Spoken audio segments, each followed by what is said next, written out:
आज ये press meet रखी गई है। हमारा तेलंगाना की हुकूमत से मुतालबा ये है कि माइनॉरिटीज़ वेलफेयर डिपार्टमेंट के तहत 5 डिपार्टमेंट है, वो पांचों डिपार्टमेंट की भी जो है कारकर्दगी फंड्स नहीं होने की वजह से, फंडिंग नहीं होने की वजह से बिल्कुल ठप होकर रह गई है।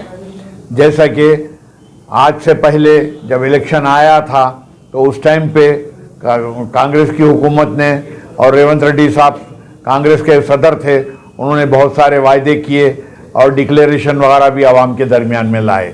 उसके अंदर उन्होंने ये कहा था कि भाई हम उर्दू की जो है तरक्की के लिए हम बराबर जो है डिक्लेरेशन के अंदर उनके पास मौजूद है, हम करेंगे। उन्होंने वक्फ बोर्ड के ताल्लुक से कहा था कि हम जो है इसको आमिलाना इख्तियारात जुडिशल पावर दिलाएंगे। फिर उसके बाद उन्होंने ये कहा था कि हम 4000 करोड़ का बजट रखेंगे, जबकि वो 4000 करोड़ का बजट भी नहीं रखे। फिर उसके साथ इलेक्शन के बाद भी ये कहा गया मुसलमानों के वोट से कांग्रेस आज इख्तिदार पे आई है आज। और फिर उसके साथ साथ सब प्लान भी जो है, जैसे कि हमारे रियासत, पहले एक ही रियासत थी आंध्र प्रदेश, अब 2 टुकड़े हो गए हैं। रियासत आंध्र प्रदेश के अंदर सब प्लान है, यहाँ पर तेलंगाना के अंदर सब प्लान नहीं है। हर साल जो बजट आता है, अभी तफसीर इकबाल साहब special secretary minority welfare department का एक बयान आया, उसके अंदर हम 254 करोड़ रुपए जो रिलीज कर रहे हैं, लेकिन वो क्या है, रिलीज जो है होंगे तो जब की बात है। ये तो हमेशा बहुत दिन से बोलते चले आ रहे हैं, आज तक की तारीख में भी कुछ भी एक पैसा रिलीज नहीं हुआ है। आज आप देखिए अक़लियती कमीशन की हालत ऐसी है, वो ठप होकर रह गया है। आज आप देखिए माइनॉरिटी फाइनेंस कॉरपोरेशन वो ठप होकर रह गया है। हज हाउस का जो मसला है जो है वो भी जो है वहाँ पे भी कोई कारकर्दगी नहीं है। उससे हटके जो है और भी जो दूसरे डिपार्टमेंट हैं, जैसे कि वक्फ बोर्ड का मसला है, उसके अंदर भी नया कुछ स्टाफ नहीं है, कोई काम बराबर तरीके से नहीं हो रहा है, वहाँ पे भी कोई फंड्स नहीं है।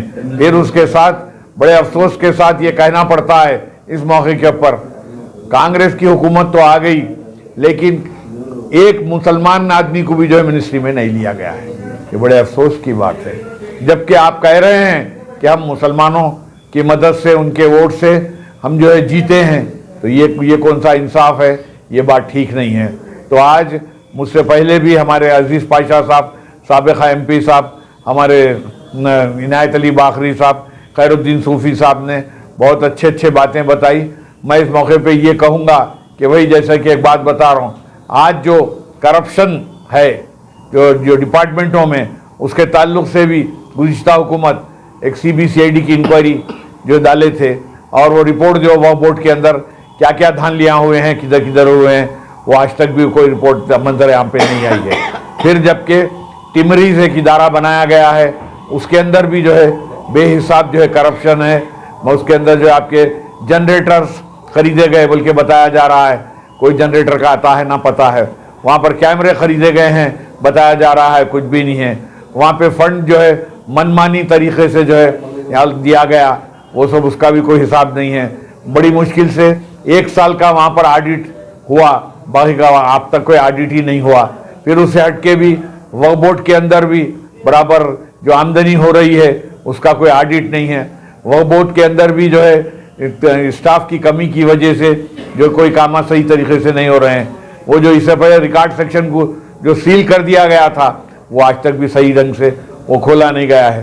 पर जो जैसे कि पूरे जो है जो उसको डिजिटलाइज कर देते बोले रिकॉर्ड को, उसका भी कोई पुरसाने हाल नहीं है।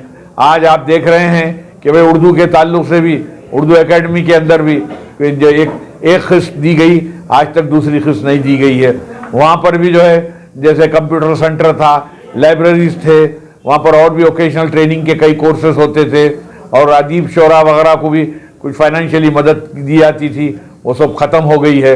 तो आज उर्दू को जो दूसरी सरकारी ज़बान का जो दर्जा दिए हैं, जैसे कि डिपार्टमेंटों के ऊपर, दफ्तरों के ऊपर कोई बोर्ड साइन बोर्ड नहीं है, कोई पूछने वाला नहीं है, मदरसों की हालत भी बहुत ख़राब है। फिर उससे हट के मैं ये कहूँगा कि आज रेजिडेंशियल स्कूल के अंदर भी अभी जो है, मैं अभी 2 दिन पहले ही बयान पढ़ा, जो है 60 लाख तालिब इल्म पढ़ते हैं। 60 लाख तालिब इल्म के ताल्लुक से उनको जो है सही तरीके की ग़िज़ा नहीं मिल रही है। वक्फे वक्फे से कोई ना कोई जो है जो बच्चे बीमार हो जा रहे हैं, और बहुत सारी जो है खामियां खराबियां हैं, जबकि उसके बिल्डिंग्स ओन बिल्डिंग्स होना चाहिए था। मरकज़ जो है 60% देती है, 40% स्टेट को डालना चाहिए, जबकि किशन रेड्डी साहब का परसों में बयान आया कि भाई हम 29 रेजिडेंशियल स्कूल्स के लिए जो है हम बजट सैंक्शन करें और जगह भी जो भी आइडेंटिफाई करें, लेकिन मुश्किल से 9 जगह भी काम शुरू नहीं हुआ। तो बहुत सारी बेकायदगियाँ चल रही हैं माइनॉरिटीज़ वेलफेयर डिपार्टमेंट के अंदर, वो सब चीज़ों को दूर किया जाए। इस ताल्लुक़ से हम लोगों ने आज एक प्रेस मीट रखी है और हमारा हुकूमत से मुतालबा है जो माइनॉरिटीज़ वेलफेयर डिपार्टमेंट के अंदर जो बेकायदगियाँ चाहें, वो सब करप्शन जो है, जो उसके अंदर जो खामियां खराबियां हैं, उसे दूर किया जाए। Thank you.